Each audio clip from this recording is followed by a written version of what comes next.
Неделава особено размислував за тоа што те значи развојот на вештачката интелигенција на овие големи јазични модели за пребарувањата, за вестите, за оно што се шири низ интернет како информација.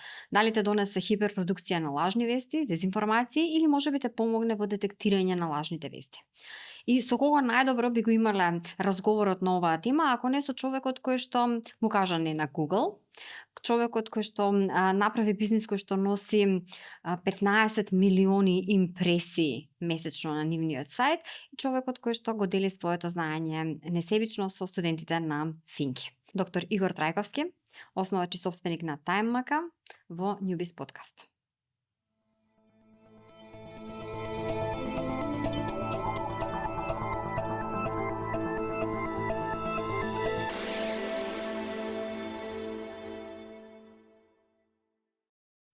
Добре дојде во Newbiz подкаст за доктор Игор Трајковски, професор на Финки, ама попознат како основач и собственик на TimeMaka.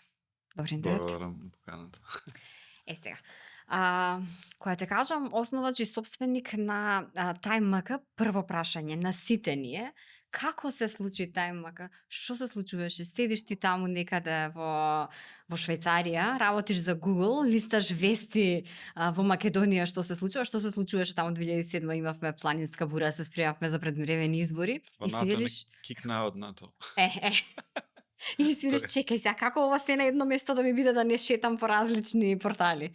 Така ли беше? Па така од прилика беше. Така уствари настанат и првиот ньюс агрегатор, Google News.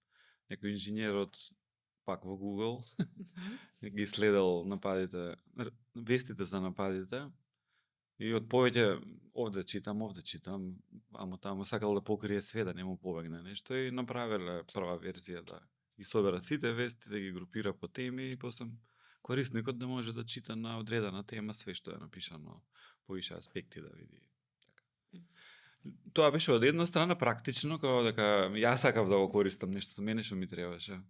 Подоцна и таа порака ми ја пренесував и на сите студенти со кои што сум имал контакт или такви настани за entrepreneurship што се, да најдобро е да кога се почнува некој бизнис или продукт, ти да бидеш првиот корисник, да направиш нешто тебе што ти треба. Зашто тој cycle за development, testing и развој на продуктот ќе го правиш сам и точно ќе знаеш што да треба.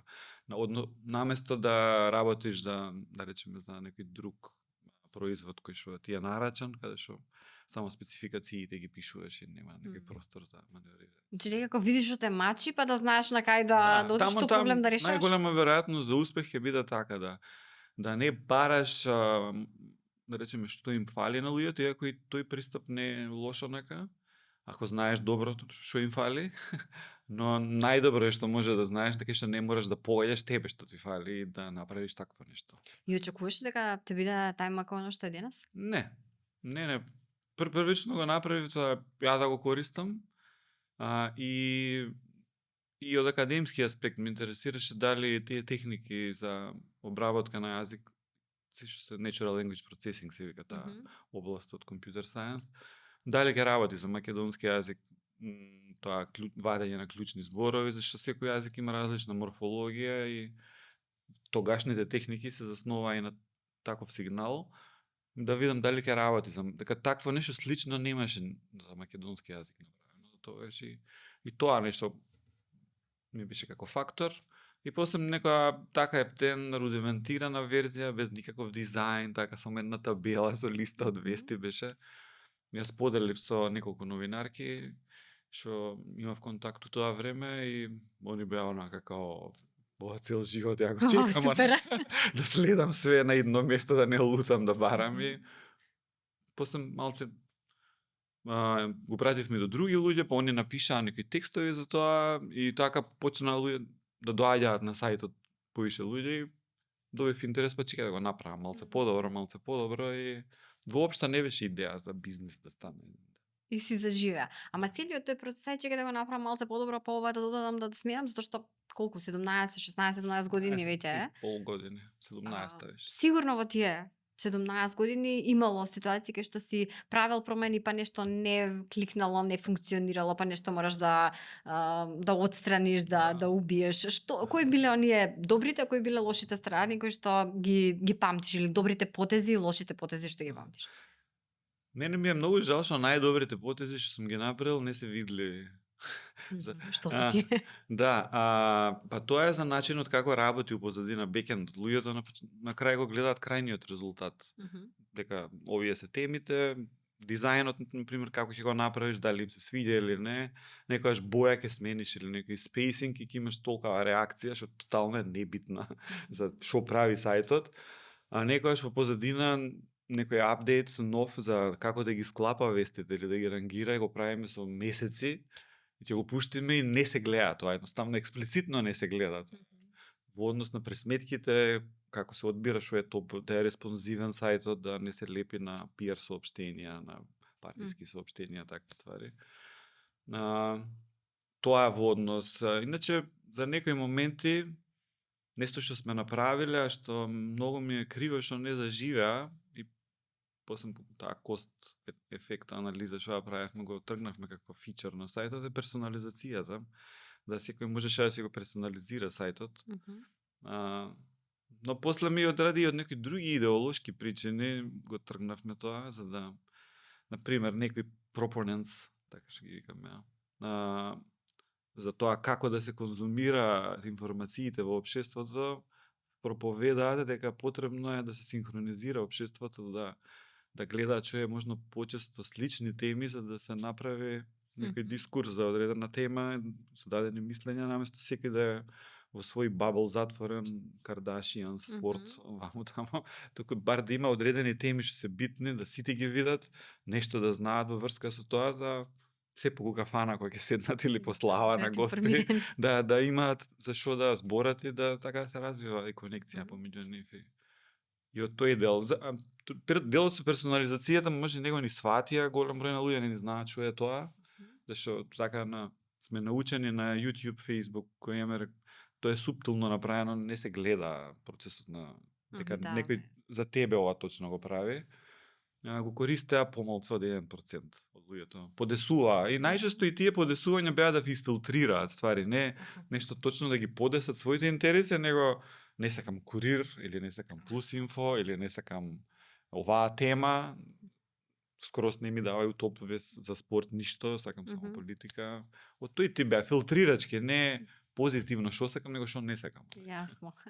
Кога ја спомна персонализацијата и тој бабал во кој што на некој начин и принудно сме, заради тоа што како конзумираш, особено на социјалните мрежи, известна содржина ти покажува уште таква содржина, не те изложува на нешто друго. Мислиш ли дека персонализацијата оди токму во таа насока да не изолира? Само тоа што ни е интерес? Ја не мислам дека не можем точно да знам што сакаат, но повеќе би се кладел на тоа дека не сакајки го прават тоа технолошките компании, дека сите тие системи од YouTube, од Netflix, било каква Facebook, Instagram, они retention rate гледаат и interaction со платформата. Све прават да максимизира, да останеш тука и да оставиш поголем digital footprint, да лајкаш, да коментираш, да споделуваш, за да добијат што поише информации од тебе, за да можат подобро да те таргетираат, да им се поефикасна продажбата на реклами, и во таа насока иде и веројатно такви суштества сме да поише се лепиме на confirmation bias, да се задоволи, да гледаш содржина, сите мислат како мене. или дали да гледаш ствари што те интересираат, ама остануваш во тоа. Треба малце онака поише напор да излезеш од тоа, да почнеш нешто да читаш, да истражуваш што не ти е баш од близок интерес, за да ти се развие интересот, за тоа да видиш колку е интересно и Јасно. Така овие не држат во тој локален некој свет. Баш. Биди ти спомна, те направите некој апдейт како се прикажуваат вестите, како се собираат и никој нема да го забележи тоа. Тука има една ситуација која што како новинар и како некој кој што долго работел прво во медиума, потоа и во PR агенција, често сум слушала дека некој те каже, ова беше тоа и тоа го кажа министерот, тешка глупост беше тоа, ама на тај МК го тргнаа да не се покажува од насловна. Како да има некоја, не знам, замислена, скриена рака која што додава или одзема на тајм, или тој нема никаква читаност, ама се појавува на тајм, а јас сум почитан од него и не се појавувам на тајм. Дај демистифицирај ни го малку процесот. Па како прво, читаноста на медиумот експлицитна за они колку ја добиваат посети на својот сајт нема никакво влијание, нула на нашиот. Има влијание во однос за дали уопште ќе влезеш на платформата или не. Значи тоа не е еден од начините за колку толку, не е тоа 100% заштита, да изфилтрираме дезинформација или мисинформации, например, каде што и самите портали некад не знаат дека пуштаат лажни вести зашто они веруваат во тоа, а некои па и намерно го прават дезинформација да направат. И, например, кога ќе се појави некој нов вебсайт што е еден месец или 2 недели се појавил, дури и да има голем број на посети на почеток, зашто ги шеруваат своите, да речеме, статии по некои купени Facebook групи или разноразни техники, или плаќаат големи реклами за да дигнат посетеността, се уште не е доволно. Сега имаме услов дури 6 месеци минимум да постои сајтот и да има постојана доволно голема посетеност за да некако, затоа што не сакаме да имаме субјективен пристап кон нештото, освен стварно ако тој медиум нема 20 кривични пријави, па тоаш и да има посетеност нема да го ставиме, да не ги именувам, има и такви. Така да има. Да. Тоа ни е прв чекор, само тука влијае посетеноста, за дали воопште ќе влезе во индексот на сајтови или не.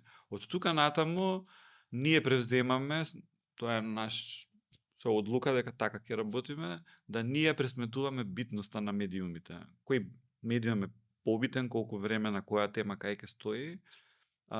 И тоа најчесто го правиме во однос на 4 параметри, како сигнали. Нормално е бизнис тајна точно како ќе ги искомбинираме тие на крај, ама како принципи се колку копира вести од другите или и него колку го копираат. Значи тоа е едно. Друго е нешто колку партиципира во одредени големи теми.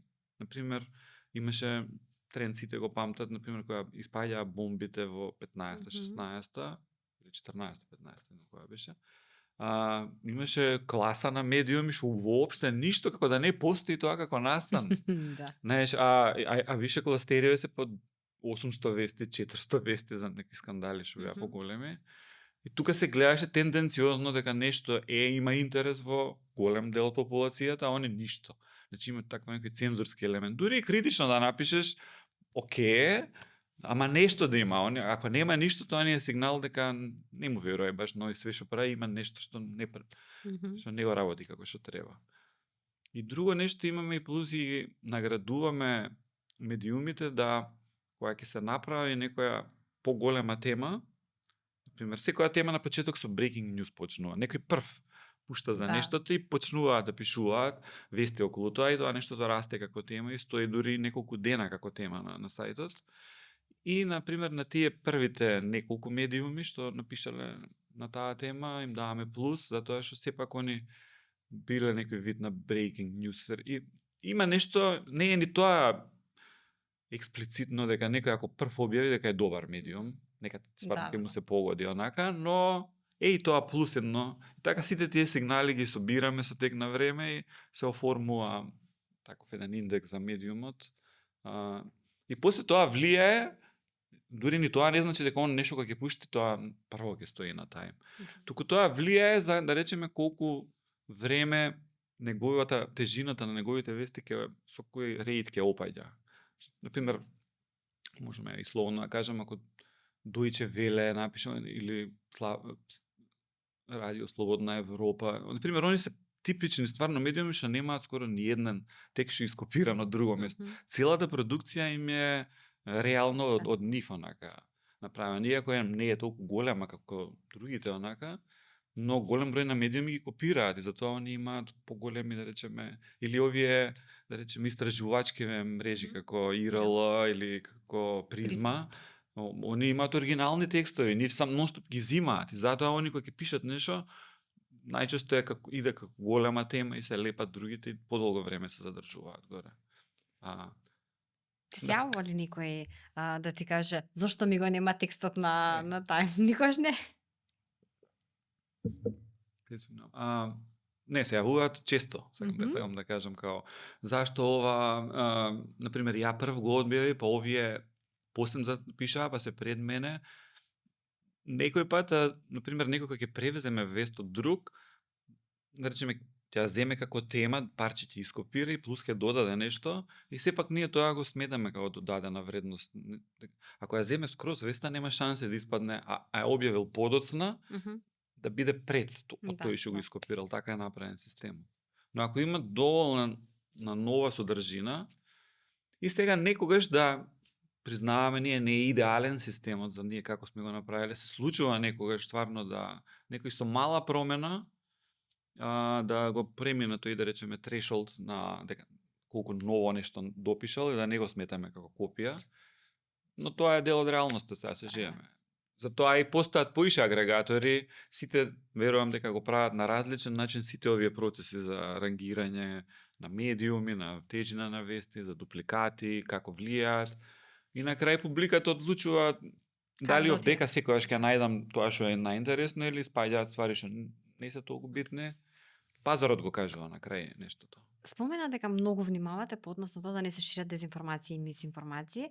И сега, во ера во која што бум доживува вештачката интелигенција, кога гледаме дека на ChatGPT излегуваат онака баш се штанцаат содржини кои што можеш еден текст во минута да објавуваш, веруваш ли дека оваа технологија може да помогне или само да ја направи бетер ситуацијата со дезинформациите и со лажните вести? Па би кажал дека и двете. Има простори за да биде хаос невиден, но има простори за поголема контрола. Може истото нешто да се користи за две работи. Например, денеска, например, доста е па и полесно на автоматизиран начин да проверуваш работи што се напишани во текстот. Например, ако има некој интервју што е објавено од некој министер и, например, он нешто каже унатре, спомне дека имавме ние помала инфлација во нашиот период, тоа може да се експлицитно да се потврди, автоматски системот тоа да го фати дека грешка и тоа нешто после да го искористи дали системот или сајтот за што да прави со таа вест. Дали да обележи, дали во некаква анализа самари да каже дека ова не е точно или. Но пак и тоа е лизгаво во однос на што? Некој, например, ја објавува инфлацијата да е номинална, наша светската, и речеме ако е таква, не се рачуна дека има некоја посебна инфлација тука, или е па некој отскочување, или некој па, например, мислења во однос на одредени работи кај што нема точен одговор. Дали некој размислување за нешто како требало да биде или како ќе биде, самиот став, дали е мисинформација. За фактуални работи мислам дека ќе може више да помогне тука. Вештачката интелигенција да се фатат тие информации кога се изнесуваат неточни работи, што се факти. Или кој со кој каква врска, или дали е овој имал толку фирми, добил толку тендери или не добил, такви работи може да се фатат. Факт чекер да ја користиме. Да, во таков смисол, да. Но во однос на генерирање на текстови од типот на сценарија, за кои што би нанесувале можеби некаков психолошки ефект на читателите, страф, неизвестност, ќе биде многу полесно сега да се генерираат такви као ја ги викам политички анализи. За политички анализи може да биде идеално ова и да го тюнираш во која насока да иде, на што да има фокус, за каква ти е целна група нештото, па да одбира такви зборови да има. За тоа ќе биде доста полошо. Кога зборуваме за вештачката интелигенција, сега забележуваме еден тренд, особено со експанзијата на ChatGPT, буквално нема некој што не слушнал, не го пробал, не го искористил за нешто, да видам бар што е тоа за што сите зборуваат. Гледаме еден тренд кај генерација Z кај што не пребаруваат на Google, пребаруваат голем процент од нив, над 50%, прво на YouTube и на TikTok. И имаме ситуација каде што сега почнуваме и со пребарување на Perplexity, на ChatGPT Search. Гледаш ли конкуренција во тоа на Google? Гледаш ли свич по однос на тоа кај те бараме информации, зошто ни се менува преференцата по однос на тоа користењето на Google наспроти користењето сега на социјалните мрежи како преварувачи и на овие системите со вештачка интелигенција. Како ги нарече овие последнија генерација? Генерација Z. Да. Па и јас сум изгледа Z. И ти така преваруваш. Да. Ти си Мислам, не, аномалија во однос твојата генерација. Не за YouTube и за видеа, Аха. него ја мислам дека Google 99% го исклучив. Односно, можеби за локации или за некоја фирма да најдам и го сајтот, нешто такво, но во однос за податоци, информации семантички за не знам, за здравје, за некакви историски работи можеби. И што е разликата? Google е, да речеме, таков каков што го знаеме Google, иако и они поведуваат промени во пребарувањето. Да, сега на почеток на резултатите имаме видевте. Е document retrieval систем, така се вика тоа. Во однос на ти поставуваш query, што е одраз на твоето што бараш, и тука, например, тој чекор не е толку лесен да твоето прашање што го имаш во глава да го преведеш во правилни клучни зборови, затоа некои луѓе не знаат добро да пребаруваат на Google. Не можеш така да си напишеш како што ќе ти дое, како што можеш на новите системи. Да ги погодиш и да ги погодиш дури, он нема да ти го даде одговор, тој ќе ти даде документи што се релевантни за тоа твое прашање и ти да си го читаш документот и таму да си најдеш оваквото. И тоа е доста захтено, вамо е многу попросто. Тука си пишеш на природен јазик како што ти е у главата и ти дава точно тоа што нема отварање страни, нема барање, тргање, попапи, реклами, за да стигнеш до содржината кај што евентуално би го нашол одговорот, па втора, па трета страна. Сега опасноста што е со овие нови системи се две, например, едно да не покриваат све, затоа што сепак они работат статистички. Google е поексплицитен, онака за тука читај и барај нешто, па овдека. Тука е некако све, целото знаење од цел интернет е ставено во еден модел што е како black box, не ништо таму нема експлицитно. И од тој black box се вадат информации кои што некогаш може да бидат и грешни, тоа што го играат како халуцинации за large language models, да не секогаш информацијата е точна. Така што најдобар рефлекс сега за сега е да се користат повише паралелно за нешто што ти е битно стварно.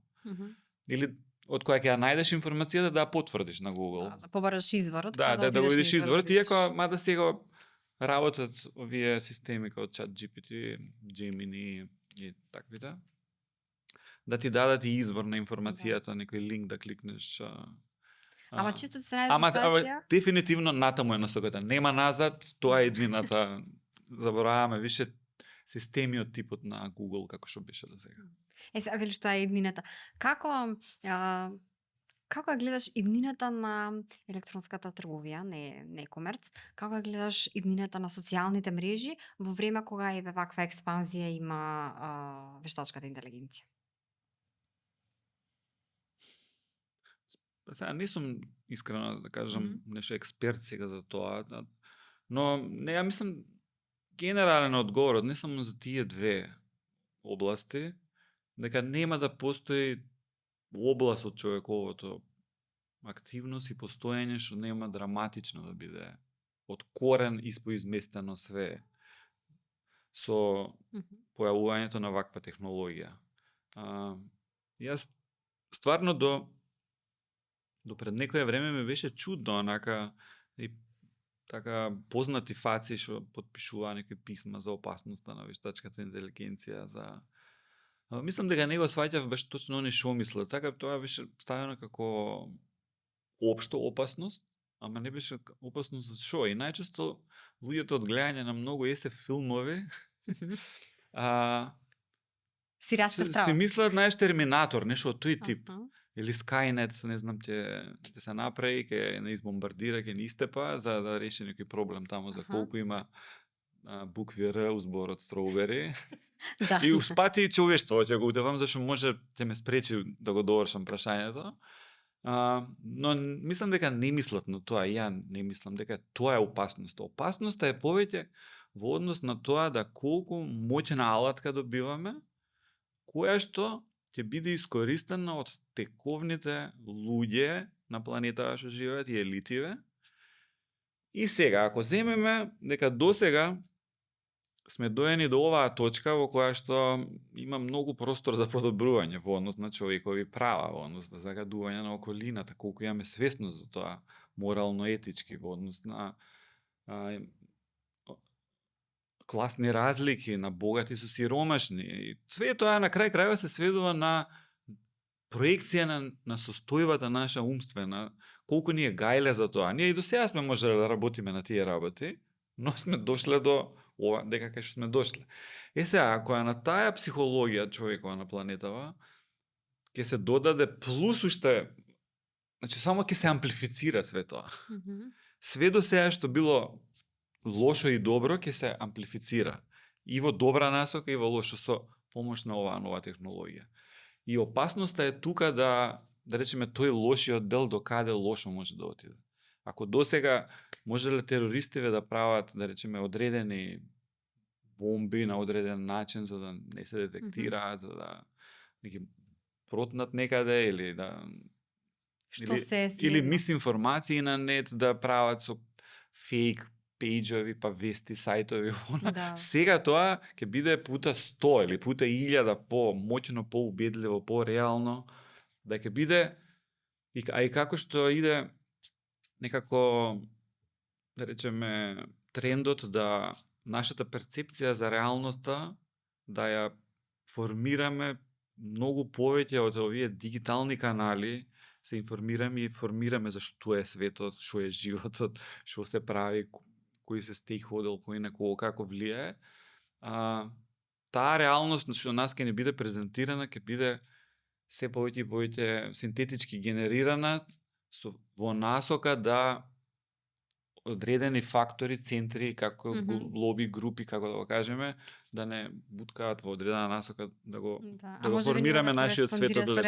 А што не е. И ќе стане таква една битка на да се одредува што е реално, уствари, што не е, што е синтетички, што е точно, што не е точно. И нормално тука ќе има и тулови што ќе не бранат од тоа, што ќе ни објаснуваат реалноста, ќе има агенти што генерираат фейк реалности, а ние како така со нашиот капацитет, зашто во овие системи ќе бидат многу помоćни да и тие што ќе не бранат и тие што ќе не напаѓаат. Ние не знам од страна само што ќе правиме, само да се трудиме да преживееме. Како фактор ќе бидеме во однос на тоа. Кога зборуваме за опасностите, нешто што се наметнува како прашање е дека како би се одбраниле во ситуација кога како напредува технологијата, напредува и софистицираноста на оние кои што сакаат да направат лошо. Вие имавте една ситуација во тајмака кога имавте хакерски напад во време на избори. Како се справивте тогаш и од оваа перспектива мислиш ли дека сега би било потешко? Или сега имате многу понапредни начини како да предухитрите таков тип на напад? Па во однос на тој напад не беше воопшто софистициран. Мислам, беше многу глупа, едноставна грешка од наша страна направено во однос на начинот за автентикација, како да се влезе на серверот каде што е тајм. Имавме многу глупа грешка направено и што е човечка грешка и они го искористиле. Тоа е така. Воопшто не беше нешто, некое длабоко познавање на компјутерски мрежи, протоколи, па да ги зафрнат над самите системи. Например, како што се оние израелски напади кога влегуваат од нуклеарни централи на Иран да им стават вируси на центрифугите таму, па да ги расипат. Не беше од тој тип таков напад, онака туку беше некој пасворд едносавен сме оставиле, а не сме оставиле да не може да се автентицира со юзернейм и пасворд и они вртеле и го погодиле пасвордот и влегле. Сега не е решено тоа, но Јасно. Но да речеме каде ќе помогне вештачка интелигенција во спречување на ево тоа што на пример сега на едноставен начин можеш да прашаш ги LLM-совија машиниве да ова е мојот систем, што треба све јас да направам за да го заштитам максимално што може. И да речеме таков лаик за компјутер security као мене што сум бил, и уште сум да. Полесно можеш да прашаш да се информираш што уствари ти немаш ни концепт онака што треба да направиш, на што да пазиш.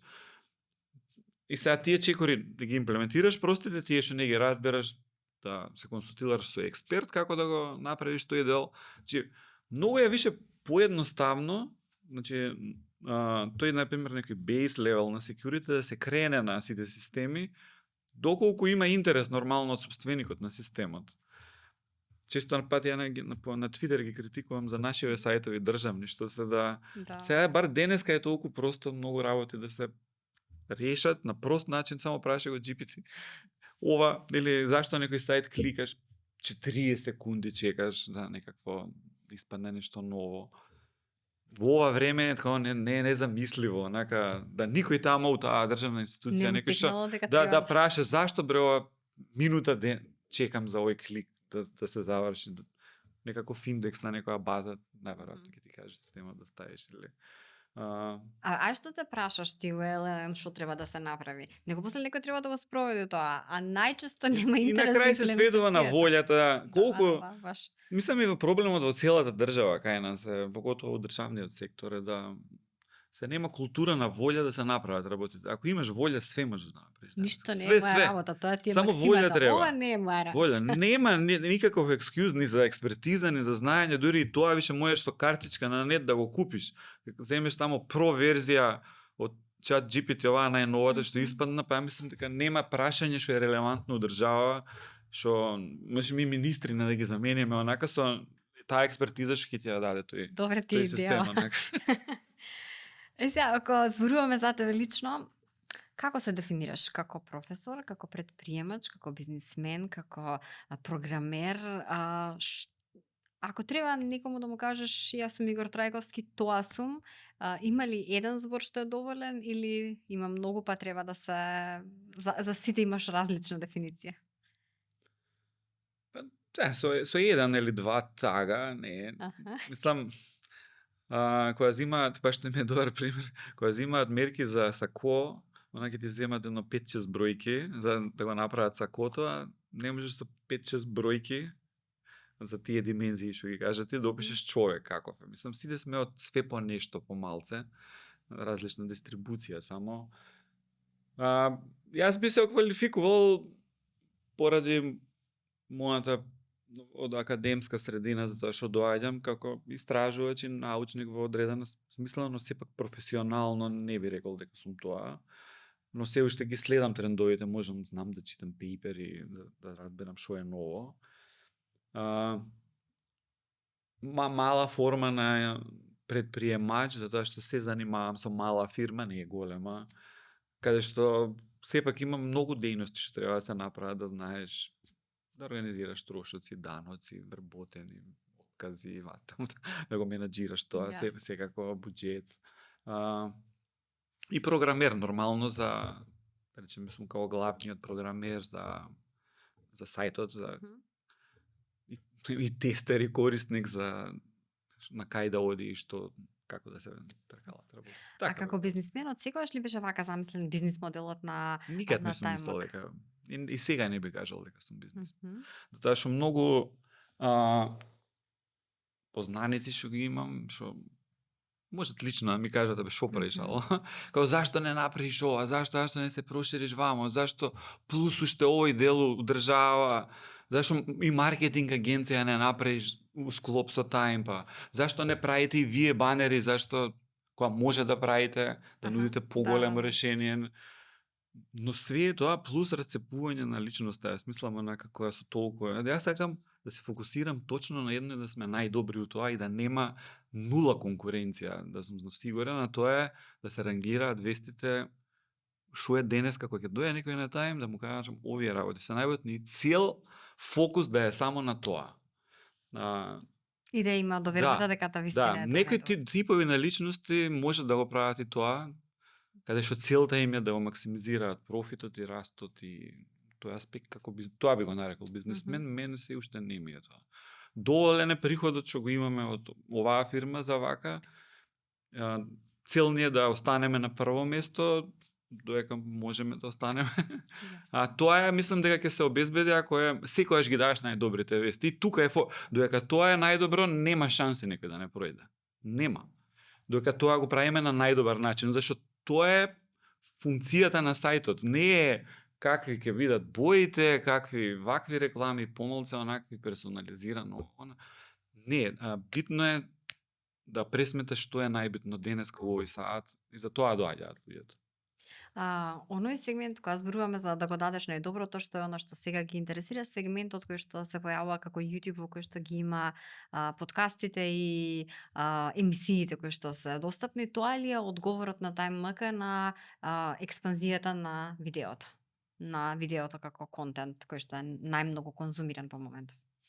Па повеќе би рекол дека е најлесниот начин, не е може најдобриот, за да ги информираме исто читателите за и што се случува.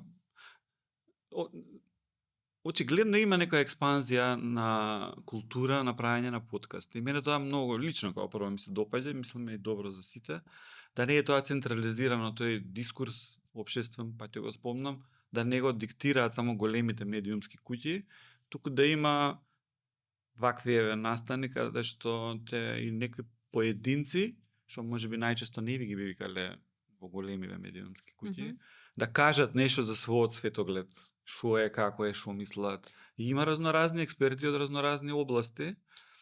И ми се допаѓа таа идеја и тоа сакав некој допринос да луѓе кога доаѓаат да читаат вести, на едноставен начин да видат што има нови подкасти на моментално немаме некој престрог начин за кои подкасти да ги вклучиме, не зашто се уште нема многу. Веројатно кои би станале како и сајтови од стотици, ќе поведеме некој филтрирање, рангирање. Моментално само ги прибираме сите подкасти. Гледаме бар да има, не знам, 20-30 видеа и да се уште активни. Тоа не е моментален услов, онака, да ги додадеме. Се рече, ако ги има како сајтовите на стотици, мислиш ли дека ни е заситен овој мал македонски пазар со многу портали, многу сајтови, кој како стигне има некаков за сајтовите дефинитивно да. Мислам имам ама сепак зависи за што. Мислам сега нормално бројот на сајтови расте и тоа нема поента прашањето дали се многу или не. Секоја фирма може да си има свој сајт, кој што ги нуди своите опис на своите, а во однос за нјус мислам дека има премногу. Има каде што има голем број без додадена вредност. Ки прават све ископирано од некаде или преведено од некаде. Така што мислам за бројот на као популација колкава сме и колку сајтови имаме, мислам дека испоредено со други на држави. Многу конзумирачи на вести сме. Да, во еден момент кога имаше еден златен момент во однос за споредба на читаноста на сајтовите, каде што на Genius имаше една агенција што не даваа кодови да ставаме на сајтовите, на едно место може да се видат на ист начин измерени сајтовите по колку имаат.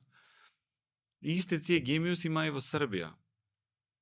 И тука можеше да се спори дека во смисол дистрибуцијата на вниманието на луѓето на колку сајтови го посветуваат.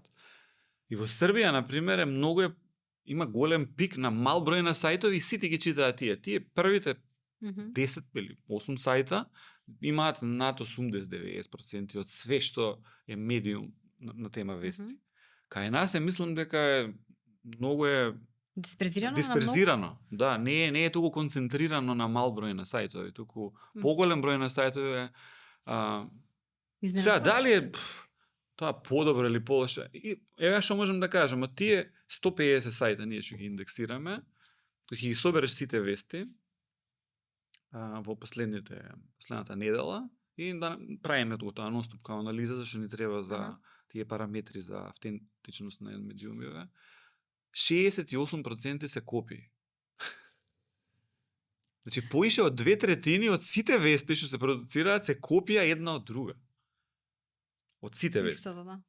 Значи, 1/3 остануваат и тоа ова е стајано, например, тамо со нешто со над 0,5 ако е копија. Значи, може, а со така парчење земање, ку знае колку Да. ќе бидат онака.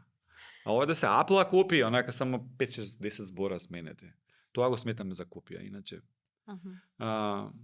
И тоа некако дава сигнал дека е само една рециклирачка култура, онака Да не има. Да, не.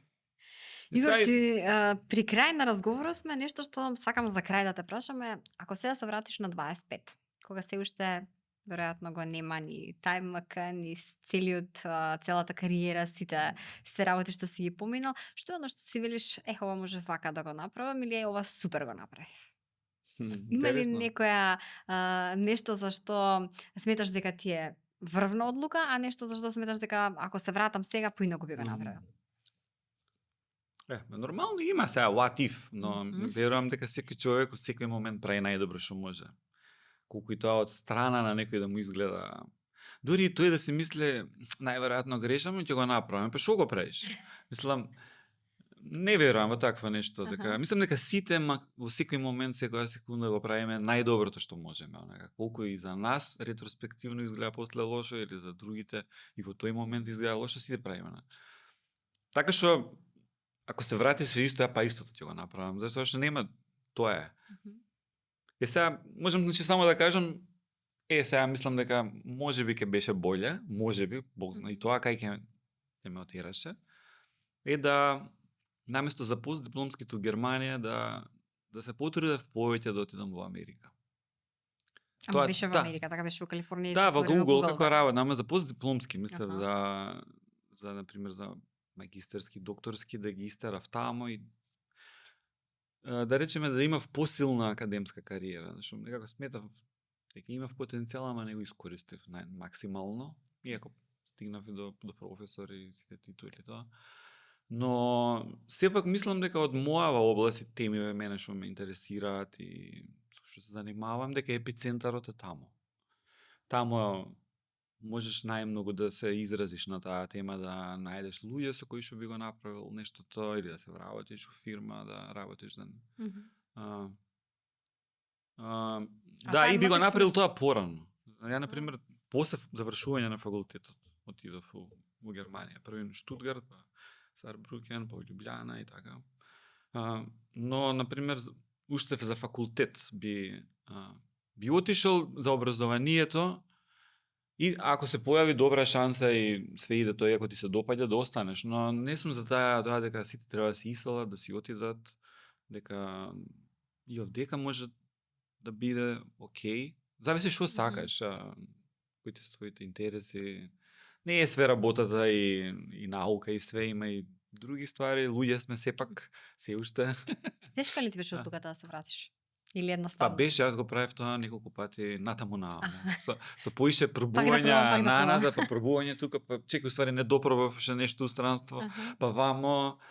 И мислам дека не треба вака да се врзува толку луѓето за една одлука што направиле, да крај ќе исконвергираш некаде, ќе застанеш и или ќе се измориш, више со пробување, ама више дека го имаш поривот и можноста и си помлад, што беше полесно, дека треба да се пробува. И натаму и наваму и овде и онде и доека да не си го најдеш местото, тоа е последно. Ти благодарам, супер разговор. Фала ти за поканата.